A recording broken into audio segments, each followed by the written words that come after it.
Generale, anche Agrigento oggi vede la sua presenza qui per commemorare l'80° anniversario del titolo sbarco degli alleati in Sicilia. Quanto è importante fare memoria?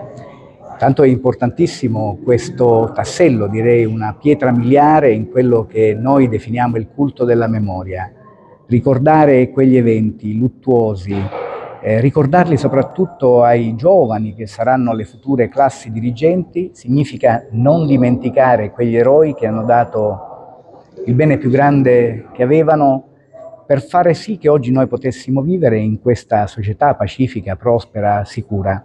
Ecco, il nostro dovere, ed abbiamo veramente un dovere morale nei confronti di quegli uomini, è ricordarli, perché queste future generazioni, le future classi dirigenti, possano tramandare questi eventi e da quegli eventi trarre un monito, quelli di evitarli sempre e tendere sempre verso la pace, proteggerla, mantenerla per rimanere in una società che sia prospera, che sia sicura. Sindaco, il residuato bellico da oggi sarà in mostra qui nel Palazzo di Città, diventerà un luogo di culto e di memoria.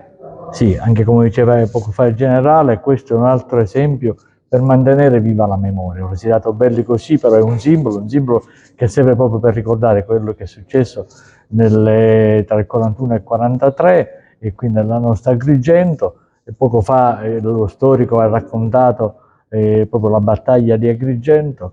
Voglio che tutto questo rimanga nella memoria, che deve essere sempre viva. I temi principali sono quelli della pace e della libertà. Il residuato bellico che è lì proprio serve per ricordare questo, il sacrificio che moltissimi uomini hanno fatto per la propria patria. Calogero Conigliaro, oggi la sua conferenza, il suo intervento sulla battaglia di Agrigento, quali sono gli episodi più rilevanti?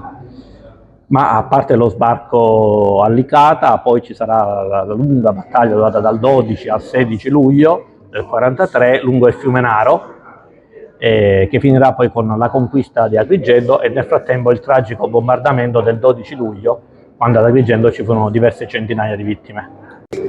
All'interno della Valle dei Templi lei ha tracciato un percorso che tocca proprio le testimonianze belliche. Nel 2012-2013 io ho curato un censimento delle strutture militari della Seconda Guerra Mondiale che poi ho consegnato al Parco Archeologico. Diciamo che sono diverse decine, sono in piena area archeologica e potrebbero rappresentare un momento di sviluppo turistico-culturale importante da aggiungere a quello che abbiamo già fatto in questi anni.